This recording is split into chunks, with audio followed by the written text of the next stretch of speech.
నీళ్లలాగా కలిసున్న మిత్రులు కాస్త ఇప్పుడు బద్ధ శత్రువులుగా మారిపోయారు. ఢీ అంటూ ప్రకటనలతోనే మంటలు పుట్టిస్తున్నారు. ఇంతకీ ఆ స్నేహ బంధానికి బీటలు పడ్డానికి కారణమేంటి? దోస్తులుగా ఉన్న వాళ్ళు ఎలా దుష్మన్స్గా మారిపోయారు అన్నదే $1 మిలియన్ ప్రశ్నగా ఉంది.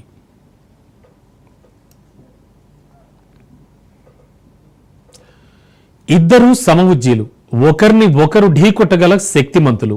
గెలుపు ఎవరినైనా వరించవచ్చు, కానీ అందుకు రాజకీయం ఆలంబనైతే ఒకరు ట్రంప్ అవుతారు. వ్యాపారమే పరమావధి అయితే మరొకరు మస్క్ అవుతారు. ట్రంప్ సెకండ్ టైం గెలవడంలో కీలక పాత్ర పోషించిన ఎలన్ మస్క్ ఇప్పుడు ఒంటరివాడయ్యాడు. మొన్నటి వరకు అంతా నాదే పెత్తనమని భావించిన మస్క్ ఇప్పుడు కానివాడయ్యాడు. ట్రంప్ ఇప్పుడు అపోజిషన్ లీడర్గా మారిపోయాడు. వచ్చే ఎన్నికల్లో అధ్యక్షుడి రేసులో నిలుస్తానని చెప్పే స్థాయికి చేరుకున్నానని తను భావిస్తున్నాడు.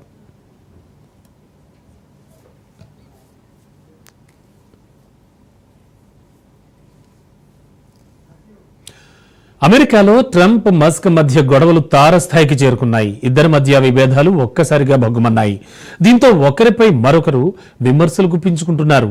డొనాల్డ్ ప్రతిపాదించిన బిగ్ బ్యూటిఫుల్ బిల్పై విరుచుకుపడ్డాడు ఎలన్ మస్క్. ఆర్థిక బిల్లుపై అసంతృప్తి వ్యక్తం చేయడం ట్రంప్కి ఏమాత్రం నచ్చలేదు. డిపార్ట్మెంట్ ఆఫ్ గవర్నమెంట్ ఎఫిషియన్సీ ప్రయత్నాలకు విరుద్ధంగా డొనాల్డ్ నిర్ణయాలున్నట్టుగా ఫైర్ అయ్యాడు మస్క్. డోజ్ నుంచి తప్పుకున్నాక ఆయన స్వరం పెంచాడు. సై అంటూ అగ్రరాజ్యాధినేతను ఏకి పారేస్తున్నాడు. డొనాల్డ్ ట్రంప్ నిర్ణయాలను బాహాటంగానే విమర్శిస్తున్నాడు. ఇక ఎలక్ట్రిక్ వాహనాల సబ్సిడీ కోతలు, టెస్లా, స్పేస్ ఎక్స్ కాంట్రాక్టులను తగ్గిస్తామని బెదిరించిన తర్వాతే మస్క్ ఆరోపణలకు పదును పెట్టారు. ట్రంప్పై ఎప్స్టైన్ బాంబ్ పేల్చాడు. ఎప్స్టైన్ ఫైల్స్ లో అమెరికా అధ్యక్షుడి పేరు ఉందన్నాడు. సెక్సువల్ ఎలిగేషన్స్ సైతం చేసిన మస్క్ వచ్చే రోజుల్లో అదే రుజువవుతుందంటున్నాడు.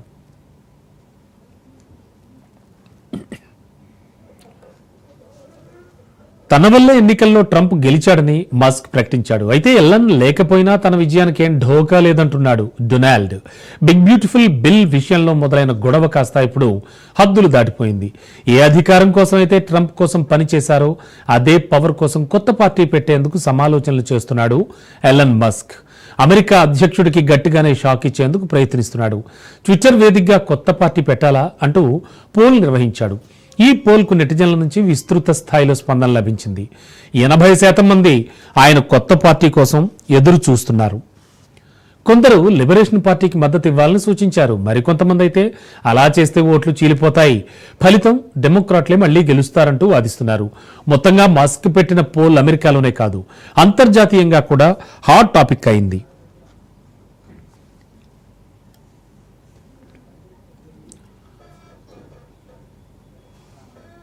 గత ఎన్నికల్లో ట్రంప్ గెలవడం అనేది ఒక అసాధారణ విషయం. వాస్తవానికి డెమోక్రాట్ల బ్లండర్ మిస్టేక్స్ ట్రంప్కు కలిసి వచ్చాయి.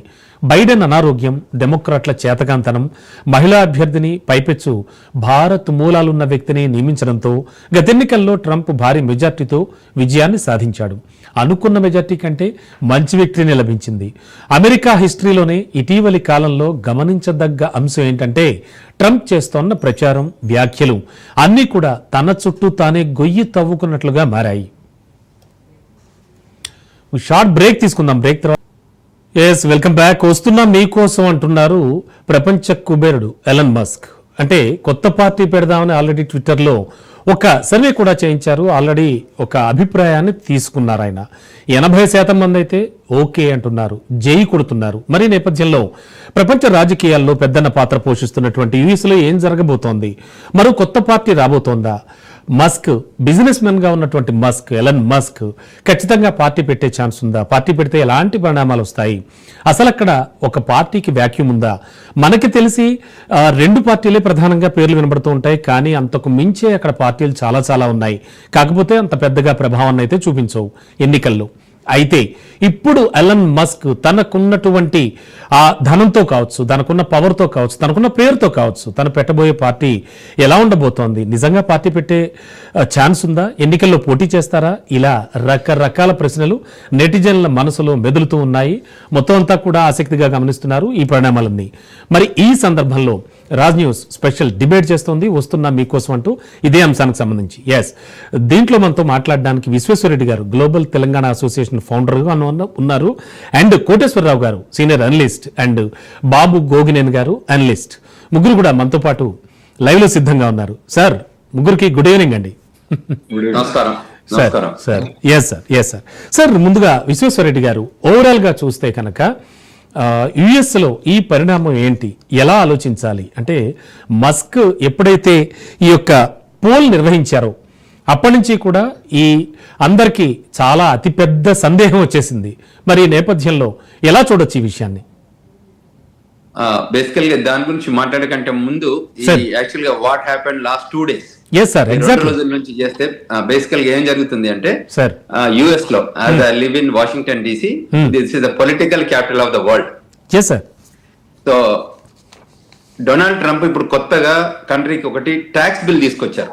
ట్యాక్స్ బిల్ తీసుకొచ్చిన దానిలో అది ఇప్పుడు హ్యాపెనింగ్ యాక్టివిటీ అన్నట్టు ఇన్ ద యునైటెడ్ స్టేట్స్. ఇది ఏ రకంగా జనరల్ పబ్లిక్ కి యూజ్ అవుతుంది అన్న దాని మీదనే చర్చ మొదలైంది.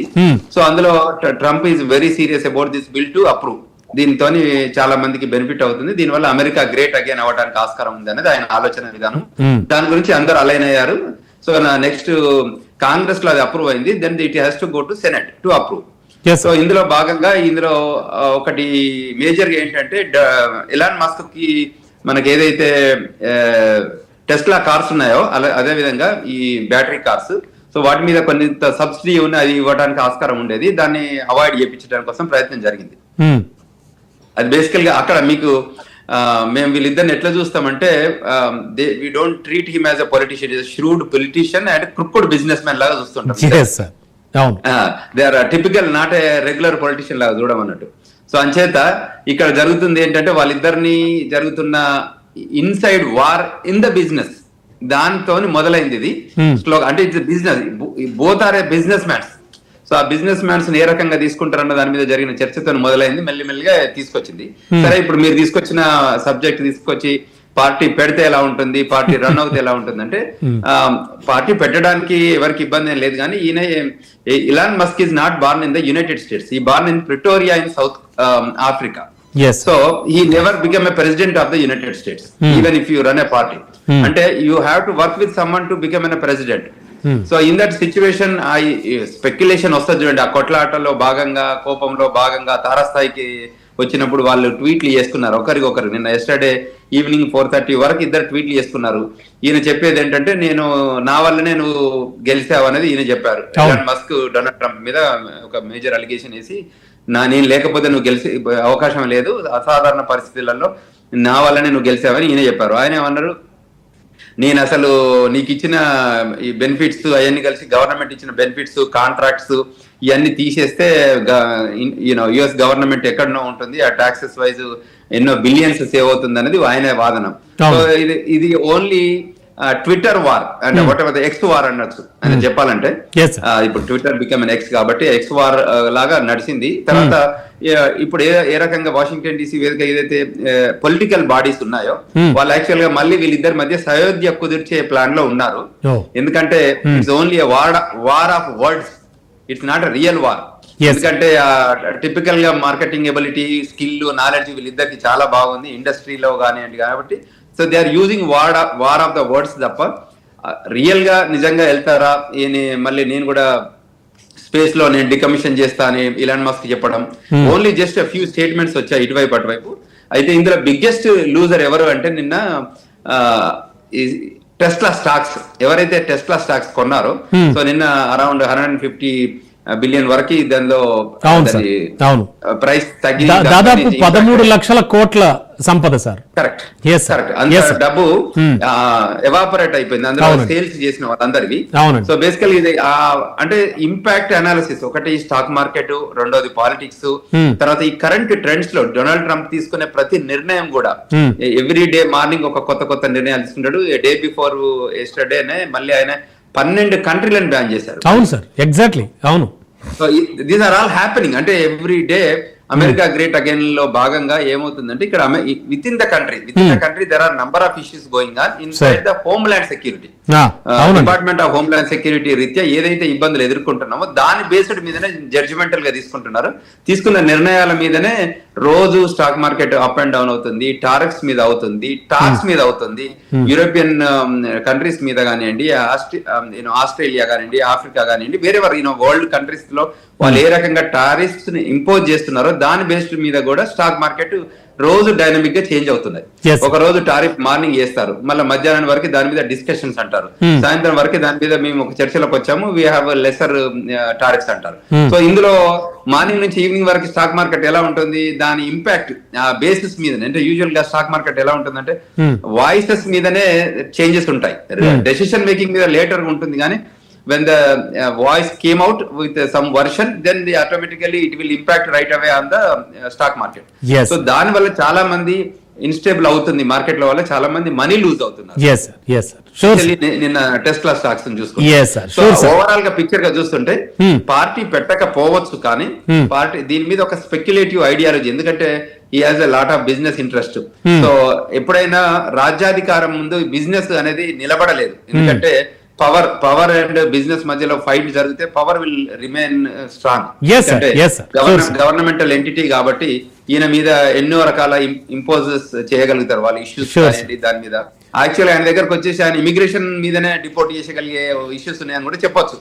ఎందుకంటే department of homeland security involve అవుతుంది, డిపార్ట్మెంట్ ఆఫ్ లేబర్ ఇన్వాల్వ్ అవుతుంది, డిపార్ట్మెంట్ ఆఫ్ జస్టిస్ ఇన్వాల్వ్ అవుతుంది, డిపార్ట్మెంట్ ఆఫ్ స్పేస్ ఇన్వాల్వ్ అవుతుంది, అంటే వాటి డిపార్ట్మెంట్ ఆఫ్ ట్రాన్స్పోర్టేషన్ ఇన్వాల్వ్ అవుతుంది. ఎందుకంటే ఈ కార్స్ వచ్చాయి కదా ఇప్పుడు, టెస్లా కార్స్ అన్మాన్డ్ అంటే వాలంటరీగా డ్రైవ్ చేసుకునే కాబట్టి, సో ఈ వీటి మీద కూడా డిపార్ట్మెంట్ ఆఫ్ ట్రాన్స్పోర్టేషన్ ఇష్యూ తీసుకొస్తారు. అంటే గవర్నమెంట్ అనుకుంటే ఏ రకమైన ఇష్యూస్ తీసుకురావచ్చు.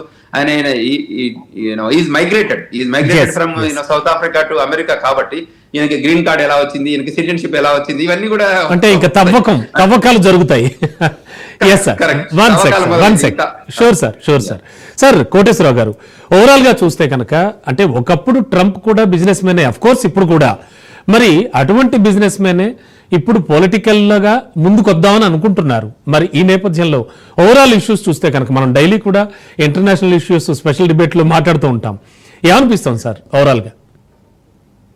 ట్రంప్ ఎన్నికల్లో మన ఎలన్ మస్క్ దాదాపు $30 million డబ్బులు పెట్టుబడి పెట్టాడు అనేటువంటి ఒక వార్త. అంత భారీ మొత్తంలో పెట్టుబడి పెట్టినటువంటి వాడు దానికంటే ఎన్నో రెట్లు ఎక్కువ లాభం పొందటానికి గాను మొత్తం అమెరికా అంతటా కూడా ఎలక్ట్రిక్ కార్లనే కొనుగోలు చేయాలి కంపల్సరీగా అనేటువంటి విధానాన్ని ప్రకటించాలని ట్రంప్ మీద ఒత్తిడి పెట్టాడని, దాంతో పాటు దానికి అవసరమైనటువంటి ఇన్ఫ్రాస్ట్రక్చర్ లో భాగంగా దేశం అంతటా కూడా ఛార్జింగ్ స్టేషన్స్ పెట్టాలని చెప్పేసి ఒత్తిడి చేశాడని, దాన్ని ట్రంప్ అంగీకరించలేదు అనేటువంటిది ప్రధానమైనటువంటి కారణంగా చెప్తున్నాడు. అందువలన ముఖ్యంగా మన విశ్వేశ్వరరెడ్డి గారు చెప్పినట్టు పక్కా బిజినెస్, పక్కా బ్లాక్ మెయిలింగ్ టాక్టిక్స్, ఇద్దరు ఒకరికొకళ్ళు దొందు అన్నట్టుగా అది సాగుతా ఉంది. ఎందుకంటే ఒకవేళ ఎలన్ మస్క్ తన టెస్లా కార్ల కోసం కంపల్సరీగా విద్యుత్ కార్లే కొనుగోలు చేయాలనేటువంటి విధానం తీసుకుంటే మిగిలినటువంటి కార్ల కంపెనీలు ఏమి చిన్నవాళ్ళు కాదు కదా, జనరల్ మోటార్స్ కావచ్చు, లేకపోతే వీళ్ళందరూ వ్యతిరేకమయ్యేటువంటి అవకాశం ఉంది. దాన్ని ట్రంప్ తట్టుకునేటువంటి పరిస్థితి లేదు.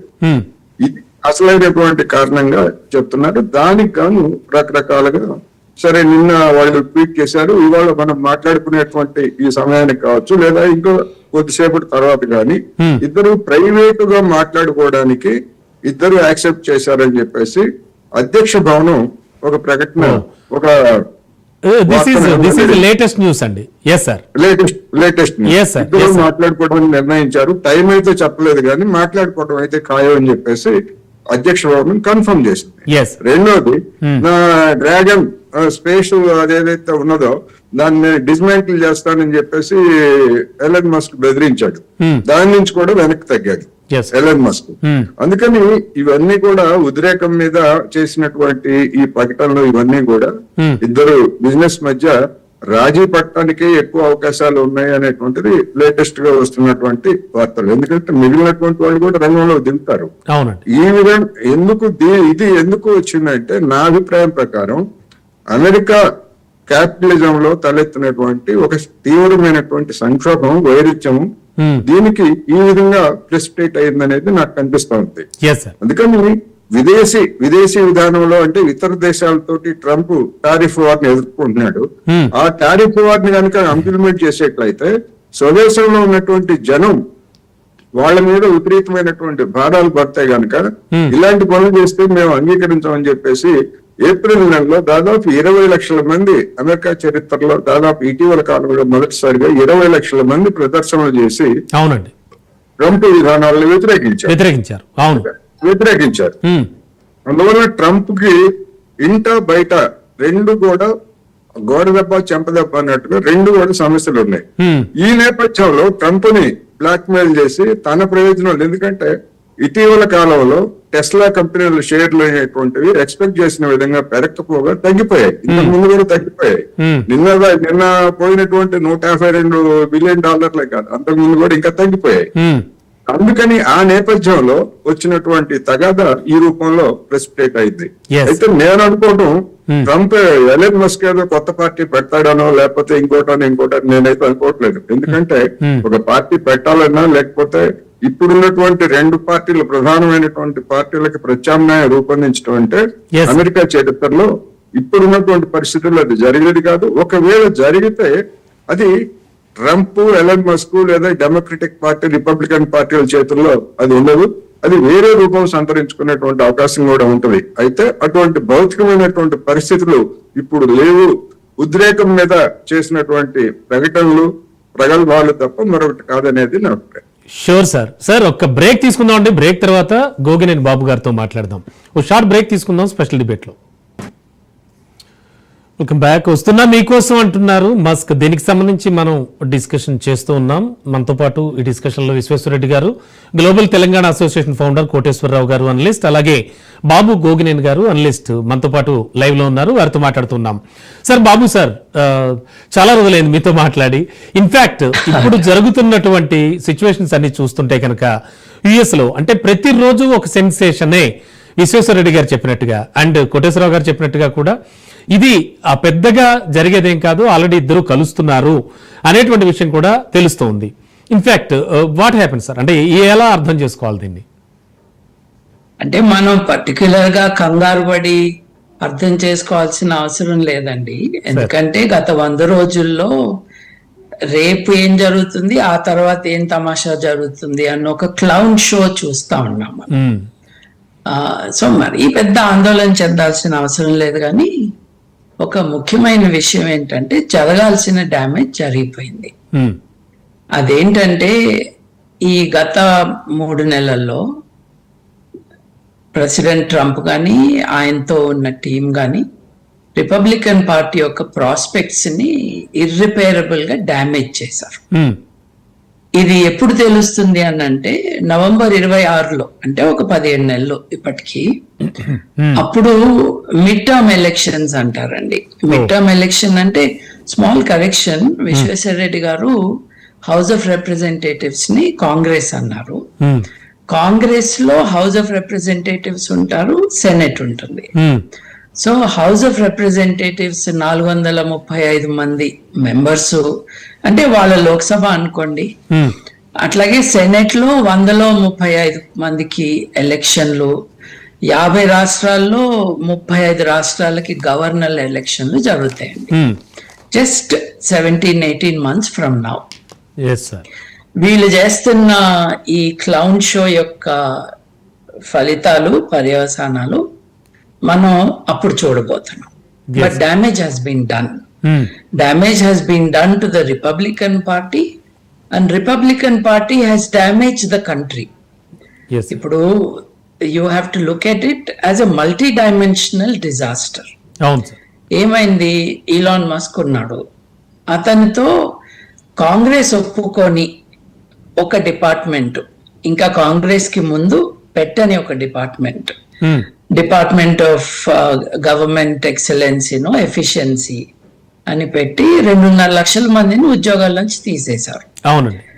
ఎవరిని తీసేశారో కూడా సరిగ్గా చూడకుండా తీసేశాక 4 ఖర్చుకుని వాళ్ళని వెనక్కి రమ్మన్నా. కానీ ఏం చేశారు, ఇలా చేస్తున్నప్పుడు ఒకళ్ళని తీసేశాక డేటాబేస్ నుంచి పేర్లు తీసేశారు. సో నువ్వు ఎవరిని ఉద్యోగం నుంచి తీసేసావో వాడిని మళ్ళీ కాంటాక్ట్ చేసి నువ్వు వెనక్కి రారా అనడానికి అడ్రస్ లేదు, పేరు లేదు. ఎంత స్టూపిడ్ గా చేశారంటే పేపర్లలో అడ్వర్టైజ్మెంట్లు ఇచ్చారు, పొరపాటుని తీసేసాం మళ్ళీ రండి మీరు అని. అంటే ఇదో గవర్నెన్స్ అనకూడదు, దీన్ని ఫార్స్ అనాలి మనం. ఎట్లాంటి ఫార్స్ అంటే మనిషి పట్ల ఏమాత్రం కనికరం కానీ ఇష్టం కానీ లేని మనుషుల చేతుల్లో దేశం యొక్క పగ్గాలు పెట్టేశారు. ఇప్పుడు ఇలాన్ మస్క్ అనేవాడు ఎంత దుర్మార్గుడు అంటే పాశ్చాత్య నాగరికత వెస్టర్న్ సివిలైజేషన్ లో the weakest point is empathy అన్నాడు. ఎంపథీ అంటే సానుభూతి, ఇంకొకరి పట్ల మనకి ఒక పాజిటివ్ ఫీలింగ్స్ ఉండటం, వారి పరిస్థితులు వాళ్ళ, అది వెస్టర్న్ సివిలైజేషన్ యొక్క వర్స్ట్ థింగ్ అని చెప్పాడు. ఎవరు దొరికితే వాళ్ళు ఎక్కడంటే అక్కడ ఉద్యోగాల నుంచి పీకేస్తే there will be savings in the government. ఇది మెయిన్. దీనికి ఒక కాంటెక్స్ట్ ఉందండి. కాంటెక్స్ట్ ఏంటంటే అమెరికన్ ఎకానమీ, బికాజ్ మనము ఒకప్పుడు గోల్డ్ స్టాండర్డ్ ఉండేది, ఆ తర్వాత మనకి వరల్డ్ కరెన్సీస్ లో స్టర్లింగ్, పౌండ్ స్టర్లింగ్, తర్వాత యుఎస్ డాలర్స్, ఈ రెండే స్టాండర్డ్ గా నడుస్తూ ఉండే. వాటిల్లో స్టర్లింగ్ దెబ్బతిన్నది, బాగా దెబ్బతిన్నది. ఆఫ్టర్ దట్ రికవర్ కూడా కాలేదు థాచర్ గారి టైం నుండి. So the US dollar is the global currency అండి. కానీ వీళ్ళు చేసే అప్పులు ఎవరి నుంచి? అప్పులు చైనా నుంచి, జపాన్ నుంచి, కెనడా కూడా ఉన్నాయి. వాళ్ళ డబ్బులు బాండ్స్ రూపంలో ఇక్కడ ఉన్నాయి.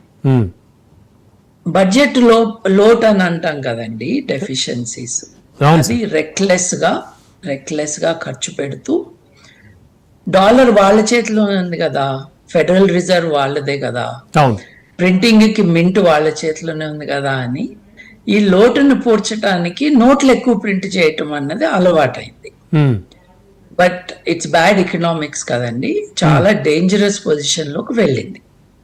ఇప్పుడు 2-3 ట్రిలియన్ భారతదేశపు జీడిపి ఎంత అంటే 4 ట్రిలియన్ దాటాము అని ఒక వంకర లెక్కతో చెప్పారులేండి. అది వంకర లెక్కనే.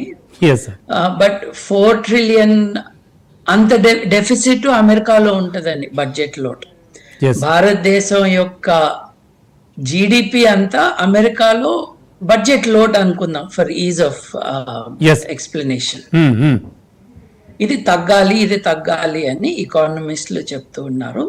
అంటే మీరు ఎక్కడ తగ్గిస్తారు దాన్ని, ఎక్కడ ట్యాక్సులు పెంచాలి, ఎక్కడ ఖర్చులు తగ్గించాలి కదండి. సో సామాన్య మనుషులు, గవర్నమెంట్ లో లోవర్ లెవెల్లో ఉద్యోగాలు చేస్తున్న వాళ్ళు, వీళ్ళందరినీ పీకేసి డబ్బులున్నవారు, ఆయిల్ కంపెనీలు, ఇందాక కోటేశ్వరరావు గారు చెప్పినట్టుగా ఈ కార్ల కంపెనీలకి సబ్సిడీస్ ఇవ్వటం. కార్ కంపెనీ సబ్సిడీ అంటే ఏంటండి, ఒక్క ఎలక్ట్రిక్ వెహికల్ కి $7,500 సబ్సిడీ. మరి లక్షల్లో కార్లు అమ్ముడుపోతున్నాయి కదా. అట్లాగే ఆయిల్ కంపెనీస్ కి ఎందుకండి, వాళ్ళు పార్టీలకి చాలా ఫండింగ్ చేస్తారు. మనం ముఖ్యంగా జూనియర్ జార్జ్ బుష్ నుంచి ఇప్పటి వరకు చూస్తే they have put in huge amounts of money వాళ్ళ పాలసీస్ కోసం. సో ఏమవుతుంది అని అంటే, నేను మార్క్సిస్ట్ ని కాకపోయినా కార్ల్ మార్క్స్ అన్నాడు,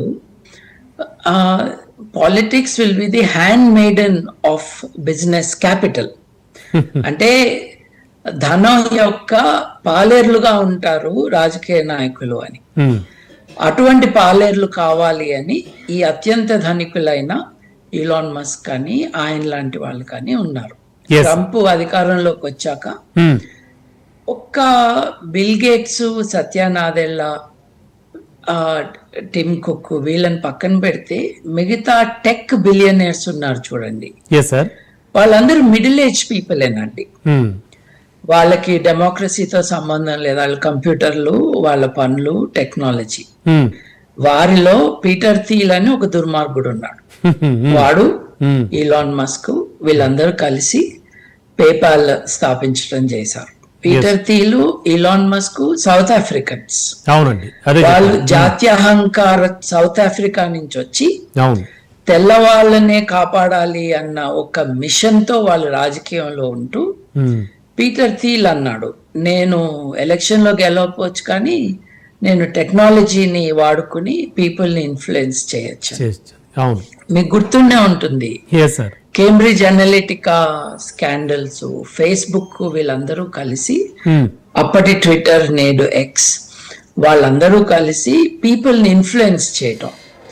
ఇప్పుడు ఆర్డినరీ పర్సన్స్ అంటే చులకనగా మాట్లాడలేదు, రెగ్యులర్ పీపుల్, వాళ్ళకి ఎంత టైం ఉంటుందండి? వాళ్ళకి విశ్లేషణ చేయటానికి టైం తక్కువ ఉంటుంది. మీడియా ఏమో కొంతమంది ధనవంతుల చేతుల్లో వాళ్ళ మెసేజెస్ కోసం ఉంది, వాళ్ళనే చూపిస్తూ వాళ్ళకి ప్రతి ఒక్కరి చేతిలోనూ ఒక మొబైల్ ఫోన్ ఉంది. ఆ మొబైల్ ఫోన్ లో ఫేస్బుక్, ట్విట్టర్ చూస్తున్నారు, దాంట్లోకి మెసేజెస్ గుప్పించటం. రష్యన్స్, ఈ పీటర్ థీల్ లాంటి వాళ్ళు, డొనాల్డ్ ట్రంప్ సహాయం పొందాడు వీళ్ళందరి దగ్గర. దే ఆల్సో మస్క్, వీళ్ళందరూ జకర్బర్గ్ తో సహా కలిసి ఆర్డినరీ అమెరికన్ ని వాళ్ళ డిస్ఇన్ఫర్మేషన్ ఫ్లడింగ్ తో వాళ్ళ మైండ్ ని పాడు చేశారండి. ఇవన్నీ కారణాలు. కాకపోతే మనం గమనించాల్సింది ఏంటంటే, నిన్న అన్న వాటిల్లో ఎప్స్టీన్ అనే ఒక పీడోఫైల్, అంటే చిన్న పిల్లలని లైంగికంగా వేధించేవాడు, 16 ఏళ్ళు 18 ఏళ్ళు నిన్నని వారిని, ఆడపిల్లల్ని తీసుకొచ్చి గ్రూమ్ చేసి వాళ్ళని తను వాడుకోవటము, తన దగ్గరకు వచ్చే రాజకీయ నాయకులకి సప్లై చేయటం. ఒకప్పుడు ఇటాలియన్ ప్రైమ్ మినిస్టర్ బెర్లుస్కోని గురించి చెప్పారు, అప్పుడే ఎప్స్టీన్ గురించి కూడా చెప్తూ ఉండేవాళ్ళు. ఎప్స్టీన్ ని ఈ చార్జెస్ మీద అరెస్ట్ చేస్తే ప్రిజన్ లో చచ్చిపోయాడు అతను. ఎలా చచ్చిపోయాడు అన్న దగ్గర కొన్ని క్వశ్చన్ మార్కులు ఉన్నాయి. అసలు ఎవరు చంపేశారు, అతని లిస్ట్ లో ఎవరున్నారు అని. ఈలాన్ మస్క్ ఎంత సయోధ్య కుదిరినా కూడా ఆయన అనాల్సింది అనేసాడు, బాణం వదిలేశాడు. అవును, ఆయన ఏమన్నాడంటే, have a great day Donald junior Trump అని అంటూ. అవును, దానికి ముందు ఏమన్నాడంటే, ఎప్స్టీన్ ఫైల్స్ లో ఇతని పేరుంది, అందుకే ఆ రిపోర్ట్ బయటకు రావట్లేదు అన్నాడు. ఫ్యూచర్ లో నిజాలు కూడా చాలా చూస్తారు. ఆల్రెడీ క్రిమినల్ గా కన్విక్ట్ అయిన మంచి కదా ప్రెసిడెంట్. అవునండి, అవును. So this is a major problem. Sure sir. Visweswara Reddy గారు, ఓవరాల్ గా చూస్తే కనుక మరి కాసేపట్లో అంటే ఇంచుమించు కోటేశ్వరరావు గారు చెప్పినట్టుగా కలవబోతున్నారు, అంటే వీళ్ళు మాట్లాడుకోబోతున్నారు సంథింగ్. ఏమైనా అంటే ఇదంతా టీ కప్పులో తుఫాన్లా చూడొచ్చా, లేదంటే కనుక ఇప్పుడున్న కండిషన్లో అక్కడ ఎకానమీ కానీ, అక్కడ సిచ్యువేషన్స్ కానీ, కాలమాన పరిస్థితులు అంటారు చూసారు, వాటన్నింటినీ బట్టి చూస్తే అసలు నిజంగా ఒక వ్యాక్యూమ్ ఉందా, అంటే పొలిటికల్ వ్యాక్యూమ్ అనేది ఏమైనా కనిపిస్తోందా? అఫ్ కోర్స్ ఇప్పుడున్న సిచ్యువేషన్ బట్టి చూస్తే ఎలా అర్థం చేసుకోవాలి సార్? 2 పాయింట్స్ అండి. బేసికల్ గా సార్, పొలిటికల్ వ్యాక్యూమ్ అయితే లేదు యాజ్ ఆఫ్ నౌ. ఏంటంటే వీళ్ళు టిపికల్ గా అంటే ఒక పాలిటిక్స్ రన్ మేకర్ వర్సెస్ ఈ బిజినెస్ మ్యాన్ మధ్యలో యూజువల్ గా ఈ ఫైట్ ఎలా ఉంటుంది అంటే ఎప్పటికి ఉంటుంది. ఇది ఒక డేదో 2 days ఉండదు, ఇది కంటిన్యూస్ గా ఉంటుంది. డొనాల్డ్ ట్రంప్ అడ్మినిస్ట్రేషన్ టైంలో అంటిల్ అన్లెస్ ఇంపీచ్మెంట్ అయితే తప్ప ఇది చేంజ్ కాదు. సో ఆ పాలిటిక్స్ రన్ అవుతుంది. నిన్న ఇంతకుముందు మీరు అన్నట్టు ఇది టీ కప్పులో తుఫాన్ లాగా మళ్ళీ ఇవాళ రేపో కాంప్రమైజ్ చేస్తారు. చేశాక ఇంకోటి ఇంతకుముందు బాబు గారు అన్నట్టు ఈ మాటలు అంటే ఇర్రిపరబుల్ డ్యామేజ్ అన్నారు కదా, ఏం ఉండదు అమెరికాలో. ఇవాళ తిట్టుకుంటారు, రేపు పొద్దున కలిసిపోతారు, మళ్ళీ తిట్టుకుంటారు. ఇది ఏంటంటే అమెరికాలో ఉన్న స్ట్రెంత్ అది అన్నట్టు. వాళ్ళు ఈయన మాటలు అన్నారు కదా అని ఫీల్ అవ్వడం ఉండదు, తెల్లారి మాటలు తీసుకోవడం ఉండదు. ఎందుకంటే మీకు వైట్ హౌస్ ముందే అంటే బాబు గారు చెప్పిన దాంట్లో కూడా సార్ జరగాల్సిన నష్టం జరిగిపోయింది అన్నారు ఆయన. అందులో ఏంటంటే ఫైనాన్షియల్ గా ఎవరైతే రిటైల్ ఇన్వెస్టర్స్ ఉన్నారో వాళ్ళు లూజ్ అయ్యారు నిన్న జరిగిన దానిలో. అంతా నేను చెప్పాను చూడండి, వార్ ఆఫ్ ద వర్డ్స్ మీరు చూశారు కదా ఇప్పుడు పాలిటిక్స్ లో గానీ బిజినెస్ లో గానీ శాశ్వత శత్రులు శాశ్వత మిత్రులు అంటారు చూడండి. అవునండి, అలా ఉండరు. ఒకటి ఏంటంటే డొనాల్డ్ ట్రంప్ గెలుపులో ఇలాన్ మస్క్ రోల్ ఉందన్నది జగమెరిగిన సత్యం, అది అందరికీ తెలుసు. ఆయన చేశారు అది. ఈవెన్ డొనాల్డ్ ట్రంప్ కూడా తెలుసు ఆయన కూడా. తర్వాత రిపబ్లికన్ పార్టీ అందరికి సెనేటర్స్ కానివ్వండి, కాంగ్రెస్ మెన్స్ కానివ్వండి, అందరికి వాళ్ళందరికి రిప్రజెంటేటివ్స్, హౌస్ ఆఫ్ రిప్రజెంటేటివ్స్ అందరికి కూడా తెలుసు. సో నేనేంటంటే టిపికల్ గా దీని డిస్కషన్ పెద్దగా మనం చూడాల్సిన అవసరం లేదు. American president White House White House ముందే ఒక ప్రొటెస్ట్ గ్రూప్ ఉంటుంది. వాళ్ళు ఏం చెప్తారు, American president you are totally waste అని రాస్తారు అందరూ. అంటే అది ఆయన ఇంటి ముందే పెట్టారు. అంటే ఇక్కడ ఉన్న డెమోక్రసీలో మీరు డిఫరెన్స్ ఆఫ్ ఒపీనియన్ లో you can express, freedom of expression లో వాళ్ళు చేస్తుంటారు. వీళ్ళు కూడా నిన్న ఇది ట్విట్టర్ గానీ వాటెవర్ మనం ఇప్పుడు చేసిన ఎక్స్ వేదికగా వాళ్ళు వార్ ఆఫ్ వర్డ్స్ వాడుకున్నారు. సో అందులో అది భాగంగానే తప్ప దాన్ని మనం సీరియస్ గా తీసుకోవాల్సిన అవసరం లేదు. ఒకటి ఏంటంటే నిన్న జరిగిన ఒక స్టాక్ మార్కెట్ ఇంపాక్ట్ లో చాలా మంది ఫైనాన్షియల్ అంటే రిటైల్ ఇన్వెస్టర్స్, అంటే ఎవరైతే రిటైల్ అంటే ఎవ్రీడే స్టాక్స్ ట్రేడ్ చేస్తారు చూడండి, వాళ్ళు లూజ్ అయి ఉంటారు. కాబట్టి ఇన్స్టిట్యూషనల్ ఇన్వెస్టర్స్ మళ్ళీ వాళ్ళకే ఉండదు, ఎందుకంటే తగ్గుతుంది పెరుగుతుంది, వాళ్ళ మళ్ళీ $12 మళ్ళీ పెరిగింది, బ్యాక్ వచ్చింది. అంటే ఎగ్జాంపుల్ అప్ అండ్ డౌన్ ఉంటుంది కాబట్టి స్టాక్ మార్కెట్, వాళ్ళు ఏం తీయరు. ఎవరైతే నిన్న సేల్ చేస్తారో వాళ్ళు కొంచెం ఇంపాక్ట్ అవుతారు. అదే విధంగా ఇప్పుడు అప్కమింగ్ లో మాకు ఇప్పుడు మేజర్ ఏంటంటే these are not going to impact majorly on Indian front. Indian front or immigration.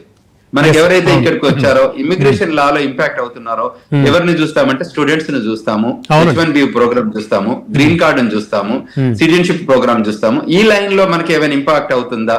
Especially మన యూనివర్సిటీ స్టూడెంట్స్ ఇవాళ మాస్టర్స్ కంప్లీట్ చేసి ఓపీటీ సిపిటీలకు ఉన్న వాళ్ళ ఎంప్లాయ్మెంట్ ఎలా ఉంది, వాళ్ళ జాబ్స్ ఎలా ఉంది, దానికి జాబ్ మార్కెట్ ఎలా ఉంది, వాళ్ళ చూస్తే టుడే ఎంప్లాయ్మెంట్ రిజల్ట్స్ వచ్చాయి, అంటే ఎంత మంది ఉన్నారు. సో పాజిటివ్ గా ఉంది ఎంప్లాయ్మెంట్ క్రియేషన్. అంటే మాకు ఎవ్రీ మంత్ ఈ డిపార్ట్మెంట్ ఆఫ్ లేబర్ నుంచి మాకు రిపోర్ట్ వస్తుంది. ఆ రిపోర్ట్ లో భాగంగా ఎన్ని న్యూ ఎంప్లాయ్మెంట్ యాడ్ అయింది, ఎంత మందికి మనం, ఎందుకంటే ఇక్కడ green card holders unemployment benefits కూడా తీసుకుంటుంటారు, సిటిజన్స్ కానివ్వండి. సో ఇందులో భాగంగా కొన్ని ఇష్యూస్ ఉన్న వాటి మీద మేము అడ్రస్ చేయబోతున్నాం. ఎందుకంటే మేజర్ గా ఇంపాక్ట్ అవుతున్నది మన ఇండియా నుంచి వచ్చిన స్టూడెంట్స్, అదే విధంగా H1B ప్రోగ్రామ్ లో ఉన్న వాళ్ళు. ఎందుకంటే గ్రీన్ కార్డ్ వాళ్ళకి ఒకవేళ జాబ్లు వెళ్ళినా గానీ మళ్ళీ వాళ్ళకి ఒక బెనిఫిట్స్ ఉన్నాయి, గవర్నమెంటల్ బెనిఫిట్స్ ఉన్నాయి కాబట్టి వాళ్ళు సిటిజన్షిప్ వాళ్ళకి ఇష్యూ లేదు. కానీ మాస్టర్స్ కి వచ్చిన వాళ్ళు చాలా మంది ఇబ్బంది పడుతున్నారు ఇప్పుడున్న కరెంట్ ఎకనామిక్స్ లో. దానిపైన మేము ఎక్కువ కన్సర్న్స్ ఉన్నాయి. దాని మీద మేము ఏ రకంగా అడ్రస్ చేయాలన్న దాని మీదనే ఇక్కడ అమెరికాలో చర్చ జరుగుతుంది. దాని గురించి మనం కాంగ్రెస్ వాళ్ళు కానివ్వండి, సెనేట్ సైడ్ ఉన్న వాళ్ళు ఎవరైనా కానీ కాంగ్రెస్ మెన్స్ వాళ్ళని మేము ఈ రిప్రజెంటేటివ్స్ ని కూడా మాట్లాడుతున్నాం. అంటే how best we can contribute to support to our Indian. I know your services, మీరు చేసే సర్వీసెస్ ఐ నో, నాకు తెలుసు.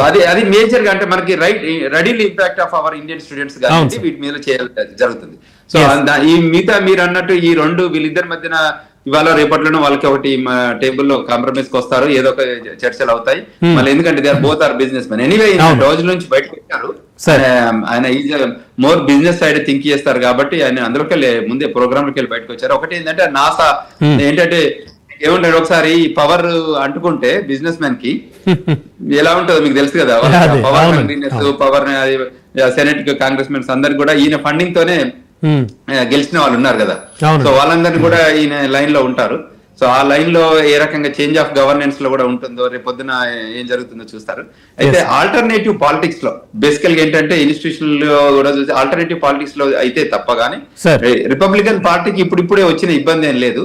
రిపబ్లికన్ పార్టీ కూడా వాళ్ళు కంట్రీ గ్రేట్ అగైన్ అన్న దాని మీద లైన్ మీద వెళ్తున్నారు. ఇవాళ ట్రంప్ ఉండొచ్చు, రేపు పొద్దున డిఫరెంట్ ప్రెసిడెన్షియల్ క్యాండిడేట్స్ ఉండొచ్చు తప్ప గానీ పాలసీ సైడ్ గానీ గవర్నమెంటల్ రిలేషన్స్ కానివ్వండి, లేకపోతే పబ్లిక్ పాలసీలో ఉన్న కొత్త చేంజెస్ కానివ్వండి, కానీ రిపబ్లికన్ ఐడియాలజీ రైటిస్ట్ వింగ్ అంటారు. ఇండియాలో మనం రైటిస్ట్ వింగ్ లెఫ్టిస్ట్ వింగ్ అంటాం చూడండి. సో అట్లా ఇక్కడ రైటిస్ట్ వింగ్ ఐడియాలజీ ఉంటుంది వీళ్ళకి.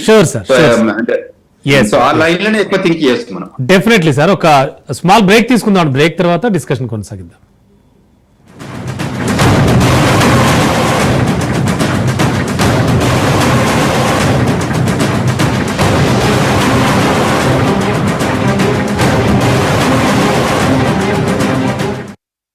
Master minds, the pride of India. Commerce విద్యా చరిత్రలో కనీ విని ఎరుగని ఫలితాలు కేవలం 6 నెలల్లో. CMA కోర్సుల్లో 3 ఆల్ ఇండియా ఫస్ట్ ర్యాంకులు సాధించిన ఏకైక మిడ్ టర్మ్ ఎలక్షన్స్ లో దీని ఇంపాక్ట్ డెఫినెట్ గా ఉంటుందని నేను నమ్ముతున్నాను. ఖచ్చితంగా ఉంటది. ఎందుకంటే కార్మిక వర్గం ఇప్పుడు ఒక డాలరు ధర పెరిగితేనే గజగజలాడిపోయేటువంటి పరిస్థితి ఎట్లా ఉందంటే పరిస్థితి అమెరికాలో. మరి విశ్వేశ్వరరెడ్డి గారు అక్కడ ఉన్నారు, కానీ నేను రెగ్యులర్ గా దాని మీద అధ్యయనం చేస్తుంటాను. గడ్డిపోచ పడితే మునిగిపోయే నావలాగా ఇవాళ సామాన్య జనం మీద ఏ మాత్రం భారం కూడా భరించలేనటువంటి స్థితిలో అక్కడ ఉన్నారు అనేటువంటిది ఒక వాస్తవం. అందువల్ల మిడిల్ క్లాసు లేదా అప్పర్ మిడిల్ క్లాసు వాళ్ళు చాలా తక్కువ ఉంటారు, ఎక్కువ మంది కార్మిక వర్గం మీద భారం పడుతుంది. అందుకని ఈ బిల్లును అమలు జరిపే క్రమంలో తలెత్తేటువంటి పరిస్థితి డెఫినెట్ గా రిపబ్లికన్ పార్టీని దెబ్బతీస్తుంది. అసలు ఈ ఎలన్ మస్క్ వీళ్ళ మధ్య ఈ వార్ ఆఫ్ వర్డ్స్ రాకముందే మా ట్రంప్ 4 ఏళ్ళు అధికారంలో ఉండే అవకాశం లేదని చెప్పేసి ఆ రిపబ్లికన్ పార్టీ వ్యూహకర్తలలో ఉన్నటువంటి ఒక ముఖ్యుడు 2 రోజుల క్రితం చెప్పాడు. ఎందుకు చెప్పాడు అంటే వాళ్ళకి తెలుసు లోపల ఏం జరుగుతా ఉంది, ఏం జరుగుతుంది అనేటువంటిది వాళ్ళకి తెలుసు. అందుకని ఇది సిస్టమ్ లో వచ్చినటువంటి ఒక క్రైసిస్ ఈ రూపంలో బయటపడింది. దాన్ని పైన సర్దుబాటు చేసుకోవచ్చు, కానీ ఆ క్రైసిస్ ని వీళ్ళిద్దరూ కూడా సక్రమంగా పరిష్కరించేటువంటి పరిస్థితి లేదు. అయితే అది ఏ రూపంలో బయటపడుతుంది, ఎట్లా వస్తుంది, ఏమిటి అనేటువంటిది మనం ప్రిడిక్ట్ చేయలేం. కానీ డెఫినెట్ గా రిపబ్లికన్ పార్టీ మీద నెగిటివ్ ఇంపాక్ట్ ఇంకా పెంచుతుంది. మిడ్ టర్మ్ ఎలక్షన్స్ లో దానికి ఎదురు దెబ్బలు తగులుతాయి అనేది మాత్రం నేను మరోసారి చెప్పదలుచుకున్నాను. Sure sir. సార్ బాబు సార్, ముఖ్యంగా కార్పొరేట్ పాలిటిక్స్ కి తెరదీసినటువంటి ఈ ఇష్యూకి సంబంధించి మనం మాట్లాడుకుంటే ఖచ్చితంగా అంటే ట్రంప్ పై ఉన్న వ్యతిరేకత అనేది ఏమన్నా మస్క్ కలిసి వచ్చే ఛాన్స్ ఉంటుందా? అంటే ఖచ్చితంగా మస్క్ ఆల్రెడీ చేసినటువంటి ఈ పోల్కి సంబంధించి కావచ్చు, సర్వేకి సంబంధించి కావచ్చు, ఒక 80% వరకు కూడా ప్లస్ గానే వస్తోంది అతనికి ఆ రిపోర్ట్ కూడాను. సో ఈ నేపథ్యంలో చూస్తే ఒకవేళ మస్క్ నిజంగా అన్నంత పని చేసి పొలిటికల్ గా దిగితే కనుక ట్రంప్కున్న వ్యతిరేకత కలిసి వస్తుందా? నిజంగా మస్క్ అంత క్రేజ్ ఉందంటారా అక్కడ? అంటే ఓవరాల్ గా ఈ ఇష్యూని చూస్తే ఏమనిపిస్తుంది సార్? అంటే ట్విట్టర్ లో కామెంట్స్, ఓట్స్ ఒకటి కాదు కదండి. అంటే మనం 35-37 కోట్ల మంది జనాభా ఉన్నారండి. 25 కోట్ల మంది రిజిస్టర్డ్ ఓటర్స్ ఉన్నారండి. ఇప్పుడు కమలా హ్యారిస్ ను ట్రంప్ ఉన్నారు కదండి. వీళ్ళిద్దరి మధ్య 30 లక్షల ఓట్ల కంటే తక్కువనే ఉంది తేడా. 7 పాయింట్ సమ్ కోట్లు 30 లక్షల తేడాతో ఎలక్షన్ జరిగిందండి, ప్రెసిడెన్షియల్ ఎలక్షన్. అవునండి. ఇప్పుడు నేను మీకు గుర్తు చేయాల్సింది ఏంటంటే 25 కోట్ల మందిలో ఈ కలుపుకుంటే మీకు 15 కోట్లే ఓట్లు. అవును. అంటే ఎంతమంది వేయలేదు? 9 కోట్ల మంది వేయలేదు. 90 million people did not go to vote. ఇప్పుడు నేనే ఒక పొలిటికల్ పార్టీ పెట్టాలని అనుకుంటే ఆపర్చునిటీ ఎక్కడ అని చూస్తాను కదండి. ఈ 9 కోట్ల మందిని ఎలా చూడాలి? ట్రంప్ కి కానీ కమలా హ్యారిస్ కానీ వచ్చిన ఓట్ల కంటే కూడా ఎక్కువ మంది ఓటేయకుండా ఇంట్లో కూర్చుని ఉన్నారు. It is an indifferent democracy. ఇప్పుడు దాంట్లో కొన్ని పార్టీలలో వాళ్ళ ఉన్మాదాన్ని, వాళ్ళ లాయల్టీస్ ని పార్టీలకు అనుసంధానం చేశారు. ముఖ్యంగా Trump party, Republican party. Koteswararao గారు చెప్పింది చాలా ముఖ్యమైన విషయం అండి. ఆ ప్రాజెక్ట్ 25 ఉంది చూసారా? అమెరికా అన్న దేశాన్ని ఇప్పుడు ఉన్న రూపం ఏది లేకుండా నాశనం చేయటానికి చేస్తున్న ప్రయత్నం. ఇప్పుడు ఈ 9 crores of people who did not vote but are eligible to vote, వాళ్ళని పోలింగ్ బూత్ కి తీసుకురావటంలోనే నెక్స్ట్ పర్సన్ ఆపర్చునిటీ ఉందండి. మొదటిది.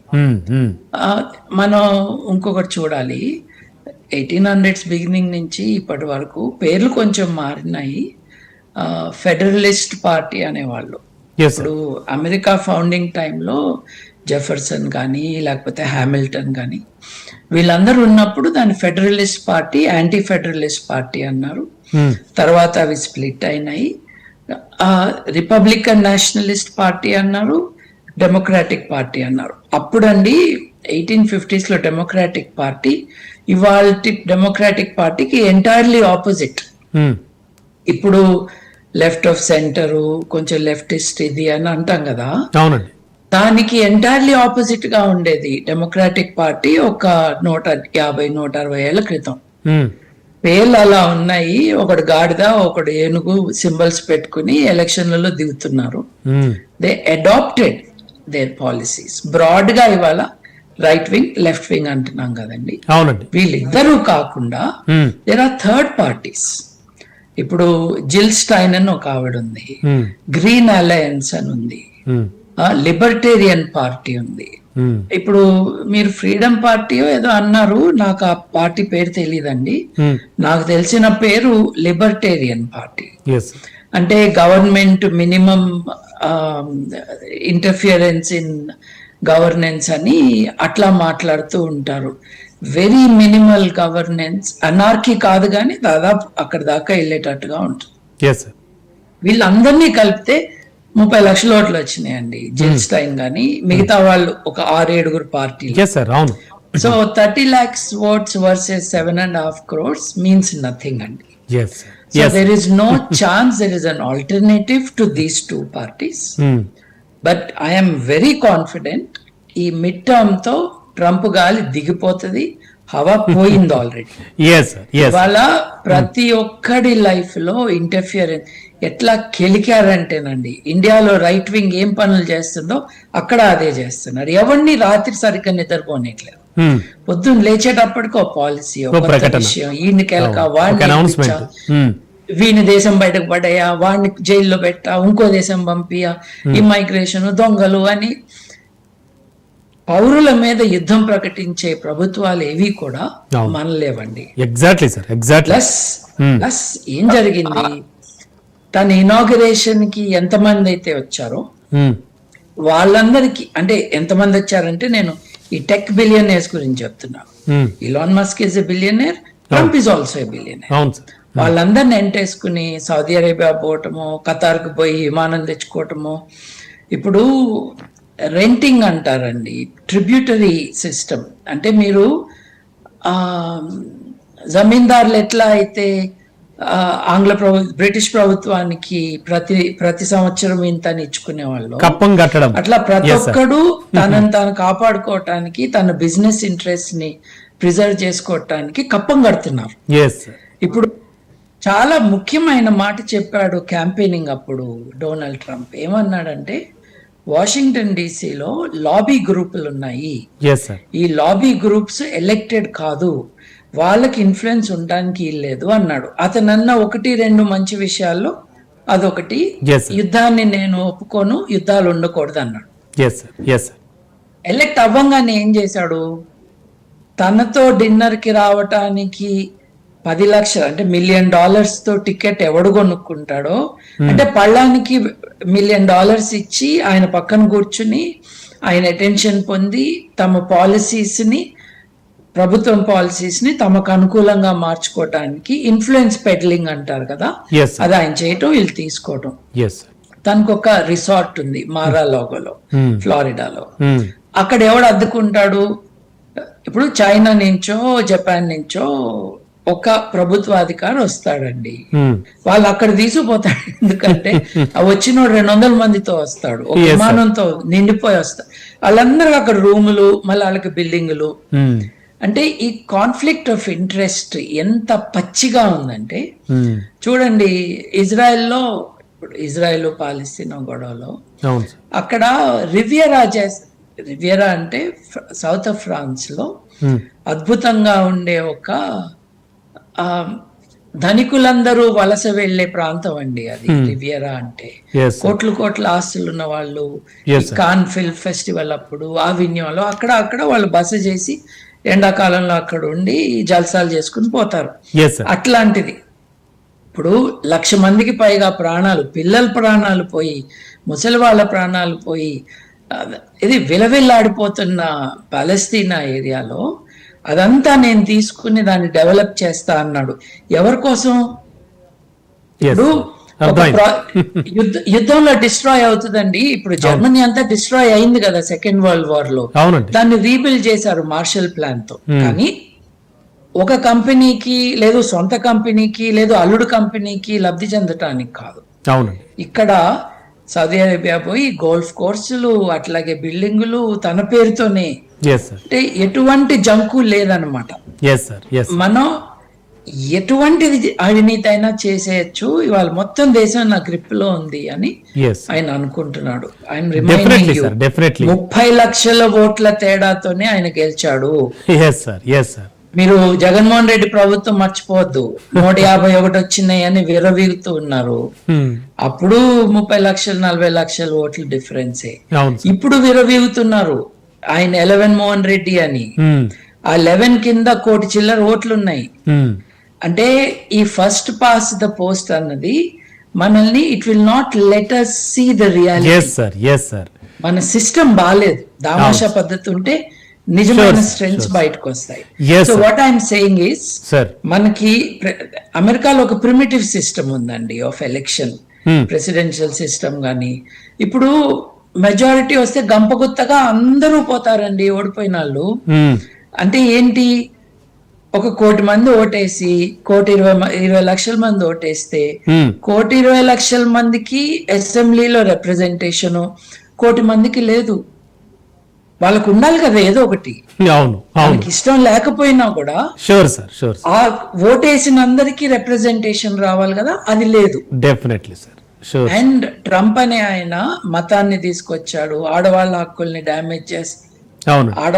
ఆడవాళ్ళ హక్కులకి ట్రంప్ కి ఏమన్నా సంబంధం ఉందండి? ఆయన మీద ఉన్న అలిగేషన్స్ అన్ని ఏంటి? సో అబార్షన్ రైట్స్ లేకుండా చేయాలని, ఇది ప్రాజెక్ట్ 25 లో ఇదంతా ఉంది. Sure sir, sure sir. వాళ్ళకి భక్తి మీడియా ఉంది. ఇప్పుడు మన దేశంలో చచ్చినట్టు వాళ్ళకి భక్తి మీడియా ఉంది. అవునవును, వాళ్ళ పనే ఇది. సార్ సార్ సార్ ఎనీవే మీరు చెప్పినట్టు మిడ్ టర్మ్ ఎలక్షన్స్ వచ్చే వరకు కూడా చూడాలి. అండ్ మోరోవర్ కోటేశ్వరరావు గారు చెప్పినట్టుగా కూడా వాళ్ళ కలయిక కూడా పలు మార్పులకు ఏమైనా సంకేతాలేమో అవి కూడా చూడాలి. అది ఏం జరుగుతుందో చూద్దాం సార్. సమయాభావం వల్ల మీతో పూర్తి స్థాయిలో మాట్లాడలేకపోతున్నాను. థ్యాంక్ యూ సార్, మీ సమయాలు కేటాయించి Babu sir and Vishweshwar Reddy sir, Koteswara Rao sir, thank you so much అండి. Thank you sir. మరోసారి మాట్లాడదాం. సో ఇది వాళ్ళ స్పెషల్ డిబేట్. మరికాసేపట్లో న్యూస్ బులెటిన్ ప్రసారం అవుతుంది. చూస్తూనే ఉండండి రాజ్ న్యూస్.